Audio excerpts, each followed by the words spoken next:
Assalamualaikum warahmatullahi wabarakatuh.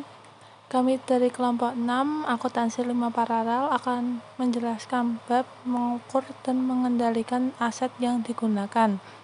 Nama kelompok 1 Wahyu Apriliani, NIM 2019-12062. Yang kedua Rizky Putri Amalia, NIM 2019-12063. Yang ketiga Destia Dwi Antika, NIM 2019-12065. Yang keempat Fiona Adhalina, NIM 2019-12119. Struktur analisis. Berikut adalah tujuan pengukuran penggunaan aset merupakan analogi dari tujuan pusat laba, yaitu 1. Untuk memberikan informasi yang berguna dalam membuat keputusan yang baik mengenai aset yang digunakan dan untuk memacu para manajer agar membuat keputusan yang merupakan kepentingan perusahaan. 2. Untuk mengukur kinerja unit usaha sebagai suatu entitas ekonomi. Dalam analisis mengenai perlakuan alternatif atas aktiva dan perbandingan ROI dan EFA, ada dua cara dalam mengaitkan laba dengan aktiva yang digunakan. Hal paling menarik adalah seberapa baiknya alternatif tersebut melayani kedua tujuan di atas untuk menyediakan informasi guna pengambilan keputusan yang baik dan pengukuran kinerja ekonomi suatu unit usaha. Struktur analisis pertama, tingkat pengembalian atas investasi atau ROI adalah suatu rasio perbandingan. Pembilangnya atau numerator adalah pendapatan yang dilaporkan pada laporan keuangan. Penyebutnya atau denominator adalah aktiva yang digunakan. 2. Nilai tambah ekonomi atau EFA adalah jumlah uang, bukan rasio. EFA dapat diperoleh dengan mengurangkan beban modal atau capital change dari laba operasi bersih. Mengukur aktiva yang digunakan. 1. Kas. Saldo kas aktual pada tingkat usaha cenderung jauh lebih kecil dibandingkan dengan saldo kas yang diperlukan. Jika unit usaha merupakan suatu perusahaan independen, oleh karena itu, banyak perusahaan yang menggunakan rumus untuk menghitung kas yang akan dimasukkan dalam investasi. 2. Piutang. Tindakan memasukkan unsur piutang pada harga jual atau pada harga pokok penjualan merupakan hal yang masih diperdebatkan. Yang biasanya dilakukan adalah mengambil alternatif yang lebih sederhana, yaitu memasukkan piutang pada nilai buku yang merupakan harga jual dikurangi penyisihan atas piutang yang tak tertagih. Mengukur aktiva yang digunakan. Ketiga, persediaan. Persediaan diperlukan sama seperti piutang, yaitu mencatat pada jumlah akhir periode, meskipun rata-rata antar periode lebih baik secara konsep. Jika perusahaan menggunakan LIFO, last in first out, untuk tujuan akuntansi keuangan, maka metode penilaian lain biasanya digunakan untuk pelaporan laba unit usaha. Karena persediaan LIFO cenderung sangat rendah pada periode terjadinya inflasi.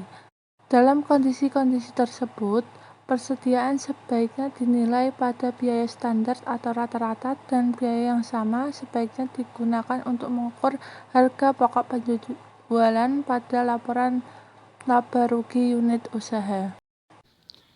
Baik, yang selanjutnya yaitu membahas tentang model kerja secara umum. Perlakuan atas model kerja sangatlah bervariasi. Pada satu sisi, perusahaan memasukkan seluruh aset lancar ke dalam dasar investasi dengan tidak mengeliminasi kewajiban lancar. Alasannya, dari sudut pandang motivasional, jika unit usaha tidak dapat mempengaruhi utang atau kewajiban lancar lainnya. Akan tetapi, metode tersebut menyatakan terlalu tinggi jumlah modal korporat yang diperlakukan untuk mendanai suatu unit usaha. Karena kewajiban lancar merupakan sumber dari modal, seringkali dengan biaya bunga sama dengan 0. Yang kedua, yaitu apabila seluruh kewajiban lancar dapat dikurangkan dari aset lancar. Metode ini menyediakan ukuran yang baik atas modal yang disediakan oleh perusahaan, di mana perusahaan mengharapkan agar unit usaha memperoleh pengembalian. Akan tetapi, justru hal ini mengimplikasi bahwa para manajer unit usaha bertanggung jawab atas beberapa kewajiban lancar, di mana para manajer tersebut tidak memiliki kendali. Selanjutnya yaitu mengenai properti, pabrik, dan peralatan. Aktiva tetap di dalam akuntansi keuangan pada mulanya dicatat pada biaya perolehan, dan biaya ini dihapuskan sepanjang umur ekonomis aktiva melalui penyusutan. Oleh karena itu, perlu dilakukan analisis yang mendalam agar tidak menyebabkan berbagai permasalahan dalam pencapaian tujuan. Adapun analisis-analisis yang dapat dilakukan meliputi: yang pertama, yaitu akuisisi peralatan baru dengan perhitungan EFA dan ROI.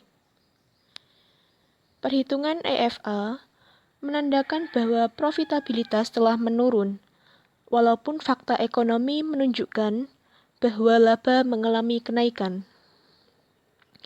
Jumlah EFA dalam tahun-tahun selanjutnya akan meningkat seiring dengan penurunan nilai buku dari mesin tersebut.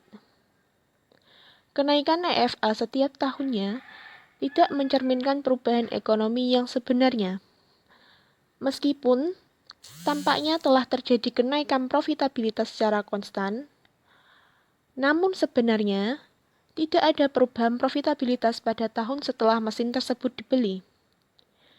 Unit usaha yang memiliki aset yang sudah tua atau yang sudah sepenuhnya disusutkan akan cenderung melaporkan EFA yang lebih besar daripada unit usaha yang memiliki aset yang lebih baru. Sedangkan, jika profitabilitas diukur menggunakan ROI, maka akan terjadi ketidakkonsistenan yang sama. Terbukti bahwa jika aset yang telah disusutkan dimasukkan ke dalam dasar investasi pada nilai buku bersih, maka profitabilitas unit usaha akan dinyatakan secara salah pada nilai buku bersih. Dan para manajer unit usaha tidak akan termotivasi untuk mengambil keputusan akuisisi yang tepat. Yang kedua yaitu nilai buku kotor dalam EFA dan ROI. Nilai buku kotor fluktuasi dalam EFA dan ROI dari tahun ke tahun dapat dihindari dengan memasukkan unsur aset yang dapat disusutkan ke dalam dasar investasi pada nilai buku kotornya dan bukan pada nilai buku bersih. ROI yang dihitung berdasarkan nilai buku kotor akan selalu menyatakan terlalu rendah tingkat pengembalian sebenarnya. Yang ketiga yaitu disposisi aktiva. Jika satu mesin baru dianggap akan menggantikan mesin yang telah ada dan nilai bukunya belum disusutkan, maka nilai buku tersebut tidak relevan dalam analisis ekonomi. Sedangkan, menghilangkan nilai buku dari aset lama akan menyebabkan nilai buku kotor akan meningkat sebesar selisih nilai buku bersih setelah tahun pertama mesin baru atas nilai buku bersih mesin lama.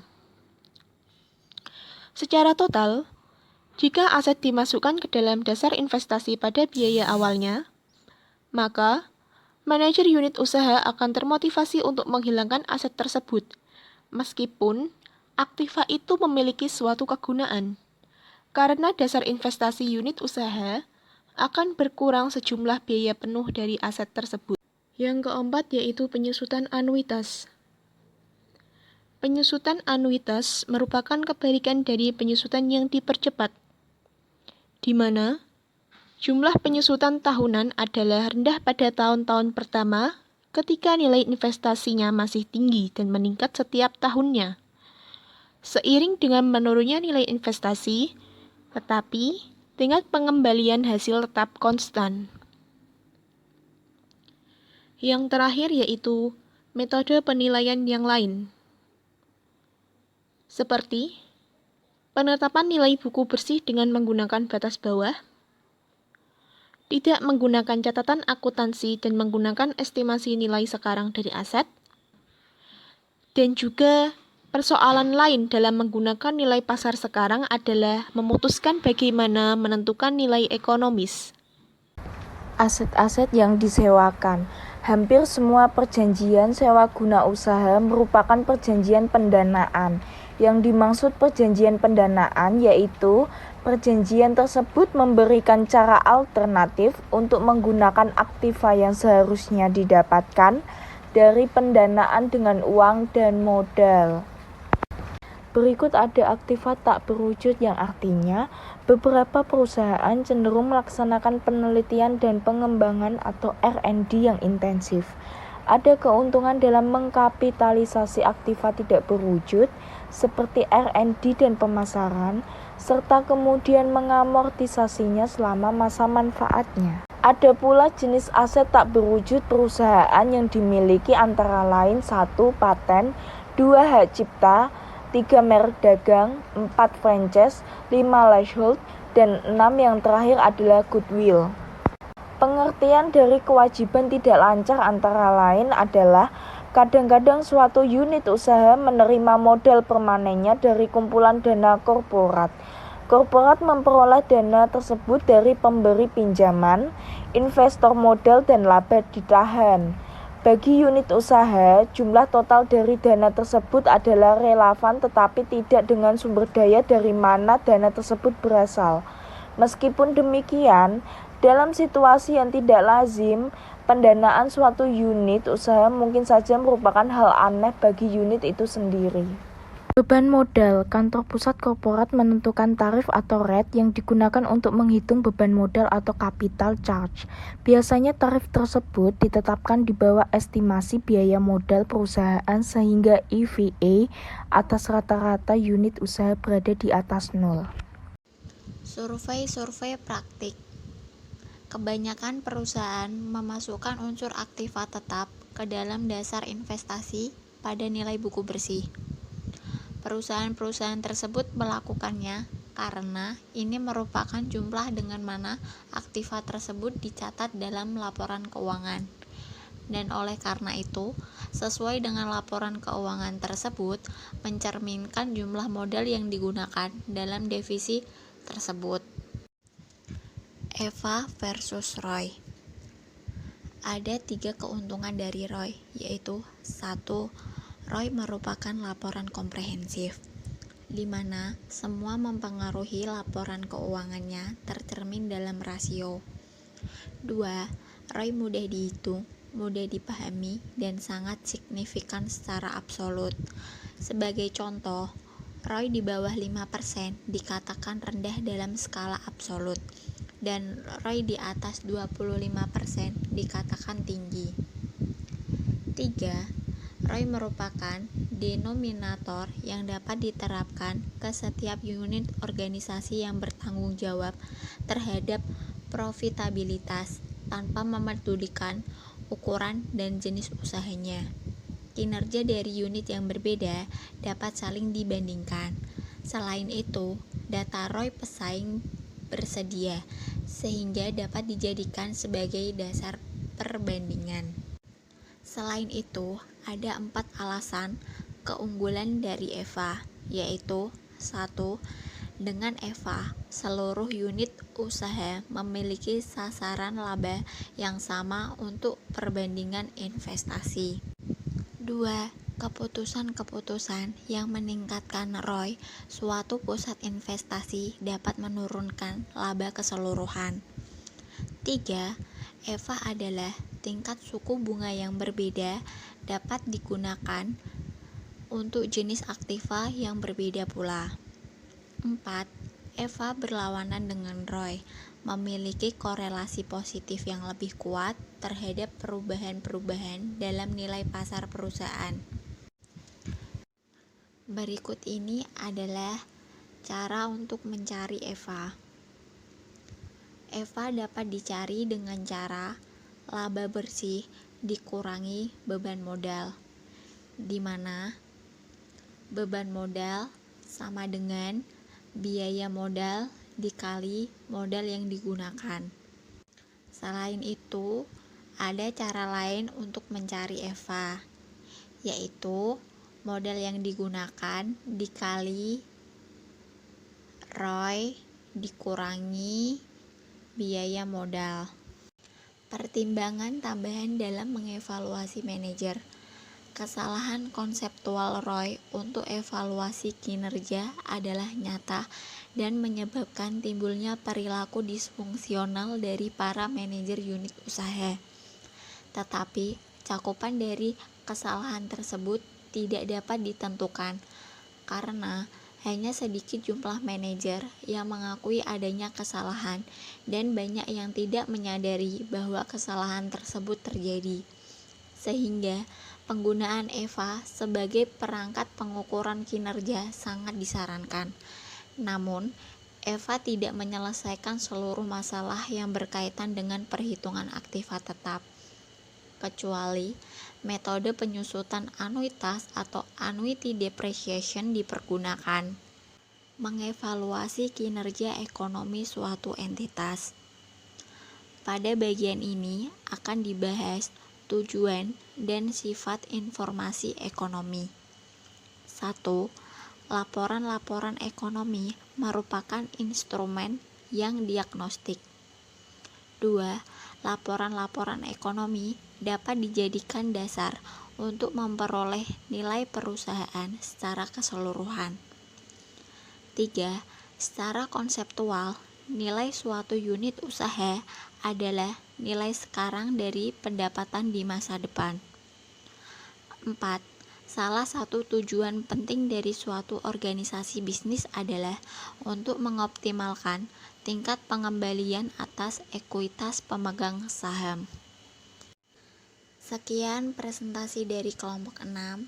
Mohon maaf apabila ada kesalahan dalam penyampaian. Semoga bermanfaat. Terima kasih. Wassalamualaikum warahmatullahi wabarakatuh.